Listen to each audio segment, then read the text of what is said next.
Hello, Sacke here, back with another Genshin Impact video. Today, I'll be measuring the gravitational acceleration of Teyvat as well as the player terminal velocity. I'm definitely not the first to try to do this. In fact, I found a Reddit post from a few years ago that tried to do so.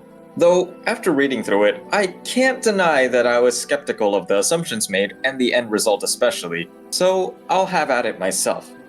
Let's get started. In order to measure the gravitational acceleration, we need to know the equations we'll use for it. To do this, we need to talk about freefall and projectile motion. The concept of freefall is simple. It means that the only force acting on an object is the gravitational force. For a projectile, it's just any object in freefall. This object could be thrown, kicked, propelled, launched, or even just dropped. What matters is that gravity is the only force acting on it, so no air resistance, no frictions, nothing else. If we do force analysis on this object, we obtain the following differential equation. So we have F equals ma. Well, the summation of forces is just the gravitational force, so mg is equal to ma. The masses just cancel out, and we're left with the second derivative of displacement with respect to time is equal to the gravitational acceleration. I have already solved this in another video that I'll be referencing later, so if you haven't watched that video, I highly recommend that you do so. An important thing to note about projectiles is this: displacement, velocity, and acceleration have both vertical and horizontal components because they are vectors. The thing is this: acceleration does not affect the horizontal motion of an object at all. This is simply because the gravitational acceleration is completely vertical and doesn't point horizontally. In other words, gravitational acceleration doesn't have any horizontal components, so naturally it shouldn't affect anything horizontally. If you want to prove it yourself, IRL and in Genshin, measure the time it takes for an object to hit the ground by dropping it versus throwing it to the side. You can see here that just by adding the horizontal motion, it doesn't affect how long it takes for the player to hit the ground, thereby meaning that the vertical motion and horizontal motion are independent of each other. Calculating the gravitational acceleration is quite simple. We can just use the kinematic equations and only need to focus on the vertical component, as we just proved. The question now becomes this: which equation should we use? First, we need to identify what we know and don't know, then we can deduce which equation would be best suited for us. Obviously, we don't know g, as that's what we're looking for in the first place. We do know that there are places when the velocity is 0, but we have no way of knowing both the initial and final velocities, vy0 and vy1, simultaneously. This means that the second and third equations aren't going to be able to help us since they have both the initial and final velocities in them. If we consider a case where the player just walks or jogs off a platform or even just starts falling from mid-air, we already know that the initial velocity is just 0. Therefore, we are just left with delta y is equal to gt squared divided by 2. We can then solve for g, and we are left with g is equal to 2 delta y divided by t squared.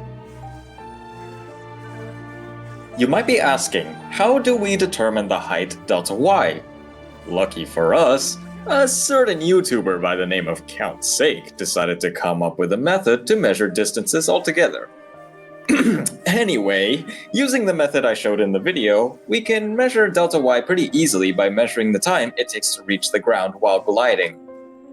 It's important to note that these equations work under the assumption that air resistance is negligible, and we already technically established that because these are objects in freefall. These are projectiles, so the only forces that can be acting on it are gravity. However, this obviously isn't applicable in all scenarios. In Genshin, this fact remains no different.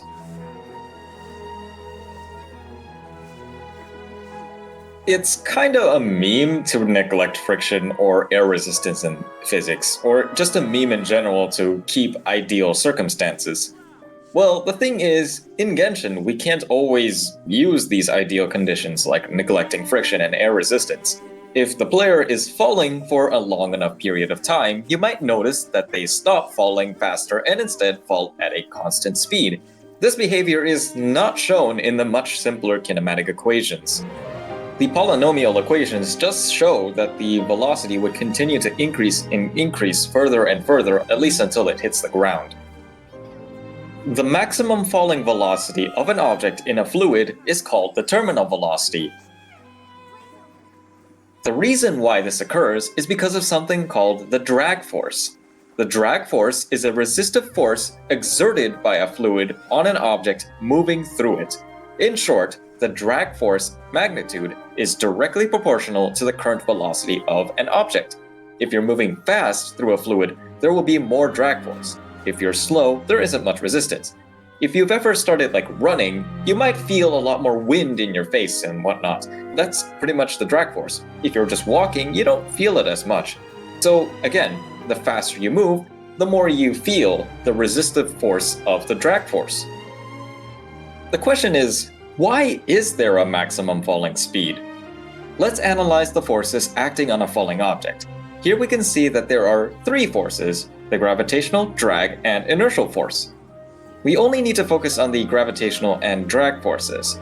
If we assume that the mass of the object remains the same, then this means that the gravitational force will always remain constant. What we can notice is that if the object starts off very slow, the drag force will be weak. This means that the object is able to accelerate downward much faster at this moment. However, because the object is accelerating downward, it becomes faster, and this causes the drag force to become stronger. So it just so happens at a point, the drag force becomes so strong that it becomes equal to the gravitational force. They're equally strong as each other and they act in opposite directions. Therefore, the net force on the object becomes zero. By force equals mass times acceleration, we know that when the net force acting on an object is zero, the object doesn't accelerate. And that means constant velocity. In short, the drag force gets stronger and stronger as the object accelerates faster until it becomes equal in strength to gravity. From there, the object will have reached the terminal velocity. You might be wondering, what about the inertial force? Wouldn't it cause an unbalance of forces resulting in acceleration? The thing is, the inertial force is technically an illusion. But don't get the wrong idea, it's real, and it does affect things. The inertial force pops up when viewing things from the perspective of an accelerating object, or in other words, choosing a reference frame with that object. While you're in a car or any transport vehicle, you might notice that if you don't look out the windows and try to ignore the bumpy road, things look stationary. What's interesting is that when the vehicle starts to accelerate, you suddenly feel something pushing you against your chair. At the same time, it also would look like you're stationary, again assuming that you can ignore all the other stuff. A reasonable conclusion is to make that there is some sort of force being exerted on everything inside the car simultaneously. This force is the inertial force. For the proof that this is an illusion, just look outside the window. Notice that everything outside moves towards you, then past you. This means that inertial forces are also acting on everything in the universe simultaneously, not just whatever is in the car. This is clearly absurd. I mean, imagine, accelerating a car forward suddenly exerts a force on a pebble light years away instantaneously. This crazy scenario can be avoided by simply recalling that the car is accelerating. From someone on the outside, the car accelerates forward and moves. It's just that from your perspective, you're moving with the car. While sitting in that car, you're trying to be stationary, but the car seat pushes against your back, which is what causes the feeling of that inertial force in the first place, but it moves you forward. If you want more detail as to why there can be forces that are also illusions while technically being real, I highly recommend this video by ScienceClick. Are all forces illusions? Going back to the original question, why doesn't the inertial force contribute to the acceleration of the object? The reason is because the inertial force is an illusion caused by choosing a POV with the object in motion. Another thing to note is that mathematically, the inertial force is actually equal to mass times acceleration, but the mass times acceleration in the Newton's second law is the result of the sum of forces acting on the object. Its value, the mass times acceleration, is dependent on the net force acting on the object, meaning that acceleration only occurs if the net force is not zero in the first place.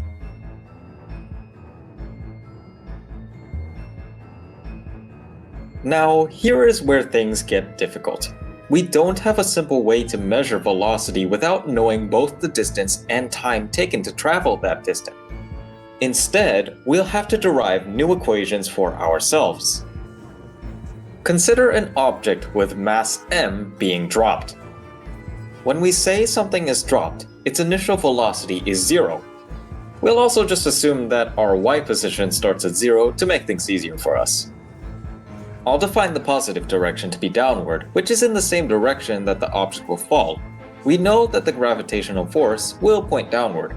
We also know that since the drag force resists motion, it should point in the opposite direction that the object is moving. Therefore, it will point upward. Lastly, we know that the inertial force also resists motion of the object, so it'll point upward too.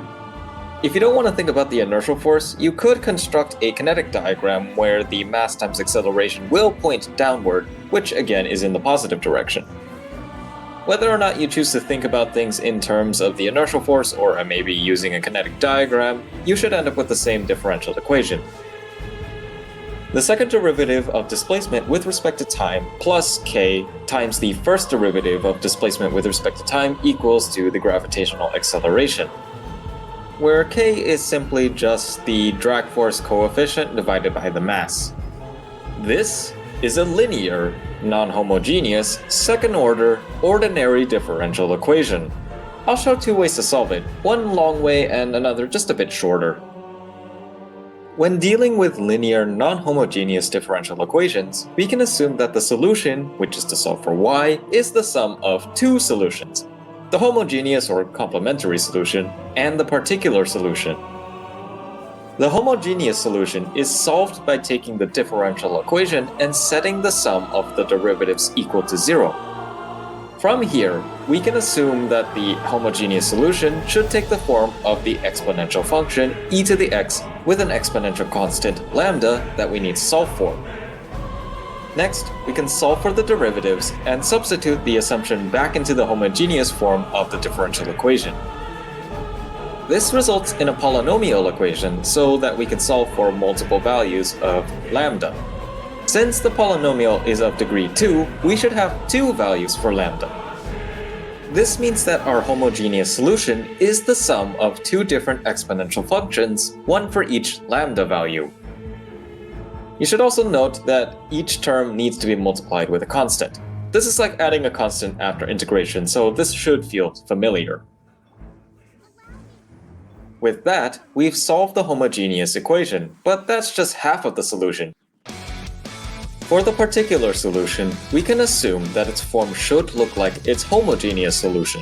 However, what we'll do is replace the constants with functions of time. Our goal now is to solve for what these functions of time should be. To do this, we need to compute the derivatives of the assumed particular solution. For each derivative before the last one needed, we set the sum of terms with the derivatives of the functions equal to 0. This will be a condition that we need to satisfy later.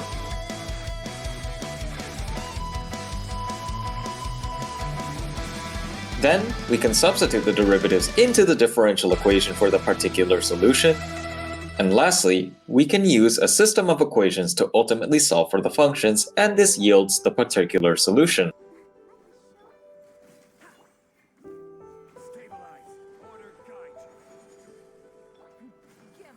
With both the particular and complementary solutions, we now have our general solution. However, we also have some initial or boundary conditions that we can use. At time equals 0, the displacement and speed of the falling object will be set to 0. With these boundary conditions, we can solve for the constants from the complementary solution. If you want a more in-depth explanation as to why we did specific steps and understand the reasoning behind why some assumptions were made, I highly recommend Dr. Trevor Bazzett's video series on ordinary differential equations, specifically his video on variation of parameters, which is the name of the method I used in this video. For a shorter solution, we can use the Laplace transform. To solve a differential equation with it, we first apply the Laplace transform to the differential equation. Most of the time, we just have a table or memorize a list for Laplace transforms of common functions. Next, we solve for the Laplace transform of the output variable y,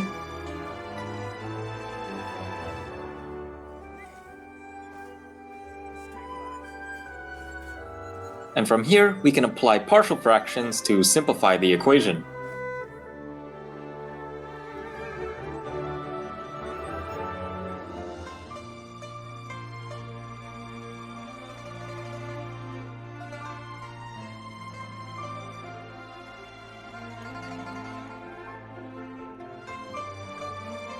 Lastly, we can take the inverse Laplace transform, and from here, we can get the final solution just like that, with the boundary conditions and all. This sounds amazing because it's actually relatively simple. If you know how to do algebra and you have the table of Laplace transforms with you, it's much simpler than probably needing the whole requirements of calculus, derivatives, and integrals. But the problem is, if your boundary conditions aren't at time equals 0, the Laplace transform cannot be used. To determine the terminal velocity, we need to take the limit of the velocity function as time approaches infinity. And when we evaluate that, we get our terminal velocity, which happens to be the gravitational acceleration divided by a constant k. The thing is, if we really want to calculate the terminal velocity, we need to determine k. We can use this equation to do so. Unfortunately, look at this equation. Try solving for k. Yeah, it's way too difficult to solve for k algebraically and to get an exact solution. What we should do is instead use a numerical approximation. What I'll be using is something called the Newton-Raphson method. If you really want to know what I'm doing here on screen with these calculations, then you would actually need to look at the equation for the Newton-Raphson method. All I'm doing is just substituting values and calculating a derivative. But once we achieve this equation for kn plus 1, we can essentially start to do an iterative process to determine k. For the iteration process, what we do is assume an initial value for k, which we call k0. Then you plug it into the equation and calculate k1, then you calculate k2 with k1, then k3 with k2, and so on until the value converges. If k doesn't tend to approach any specific value, then you need to choose a new k0 and repeat the iteration. Based on the equations obtained from the differential equations, the player would technically never hit the terminal velocity. Instead, they just approach it as time ticks on forever and ever. However, this isn't the case in-game. What we can do is calculate the time it takes for the player to reach the terminal velocity using the kinematic equations. If the initial velocity is equal to 0, the maximum velocity should be equal to the gravitational acceleration multiplied by a time constant capital T. From here we can calculate capital T, and if we substitute for Vmax, we obtain that T is equal to the inverse of k. We can also infer from this that the units of k are 1 divided by seconds. Now let's see how we can experimentally measure the gravitational acceleration of Tevat. To do this, I made use of the Serenity Pot. I set up a floating platform 6 meters above the ground and another floating platform 1 meter below it. Height isn't that high, so we shouldn't hit terminal velocity before touching the ground. What's also nice is that these are flat surfaces, so we don't have to deal with fluctuations in height. For the procedure, 1. Place your character on top of the floating platform 6 meters off the ground. 2. Open the furnishing screen to edit your teapot. 3. Move the floating platform such that the player won't be standing on it anymore. 4. Start recording the game. 5. Save and exit your changes to your teapot. 6. Wait for the character to hit the ground. 7. Stop the recording. 8. Go into a video editor and count the number of frames it took for the player to fall. Note, because the game fades in from black, you might want to increase the brightness of the video so you can see more easily because the player starts to fall before the screen is fully bright. 9. Calculate the gravitational acceleration using the equation g equals 2 delta y divided by t squared. For the terminal velocity, I'll use this place in Sumeru as it's easy to get to, has a flat area, and it should be high enough off the ground to reach the terminal velocity. I also chose a spot over water to prevent the character from taking any fall damage. Use the post and crack encircled for consistent setup and to ensure the player doesn't die when hitting the water. For the procedure, 1. Measure the height delta y or y by gliding using the method in this video. 2. Walk off the ledge and measure the time taken to reach the water t.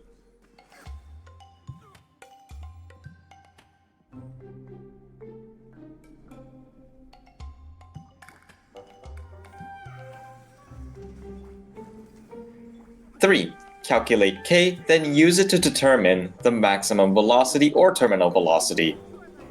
Note that for the Newton-Raphson method, I use an initial value of 1. However, you could use 0.5 or any value between 0 and 1 because that's what I was expecting the final value to be within, so I just guessed the upper bound.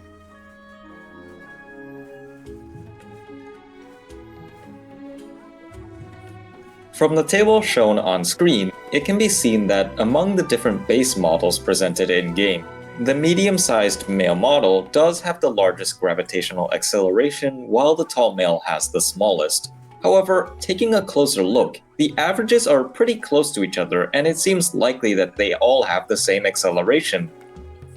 Considering all the data combined, and not segregated per base model, across 203 samples, the average gravitational acceleration comes out to be about 20.833 meters per second squared.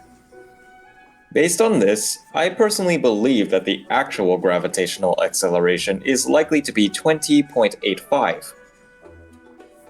This graph shows how the value for the average fluctuated as more samples were collected.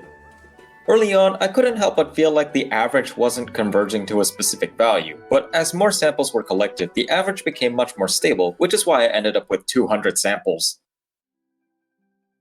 For the terminal velocity, the average value we measured was 35.767 meters per second, with a k-coefficient of 0.583 per second.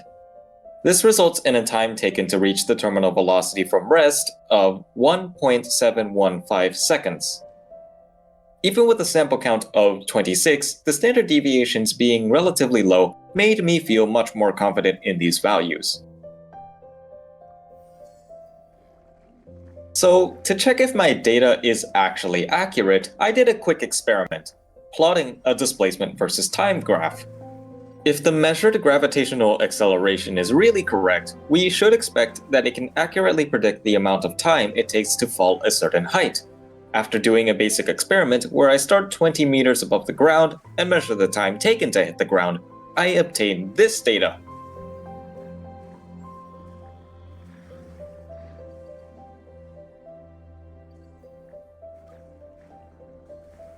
As can be seen with the plots, the predicted times and heights are pretty close, and they're even within margin of error. There are other statistical things that could be used to measure how well the predictions fit the actual data, but I don't think we need to do that, at least not for today. With all of that, we were able to determine the gravitational acceleration was about 20.85 meters per second squared, much greater than the 0.002 meters per second squared found by this person on Reddit. Typically, video games do have a gravitational acceleration greater than Earth's, so this is as expected. We also measured the terminal velocity, which was about 35.7 meters per second, and how long it took to reach it was about 1.7 seconds, starting from rest. For those who would like to continue studying gravity in TAVAT, I have some recommendations. If you want to get a more accurate measurement of gravity, or if you just want to try measuring it for yourself, I could recommend that maybe you can do a height from 10 to 15 meters. A 10 to 15 meter height above the ground is not tall enough to reach the terminal velocity. I would preferably not go higher than 15 meters because the player takes damage above that. I just feel like with such small values for the height, a single frame difference in the measured time does result in a large difference between calculated values for the gravitational acceleration. For larger values of time, this shouldn't be as problematic, but it could still pop up. Another thing I would like to encourage is for people to find a way to experimentally verify the terminal velocity equations. This should be the last prerequisite video I need for my biggest video series project. I do apologize for showing a ton of math without actually presenting proper background, but I do hope that I can get the opportunity to actually teach calculus, integrals, and differential equations eventually. With all that said, thanks for watching and hope you've enjoyed.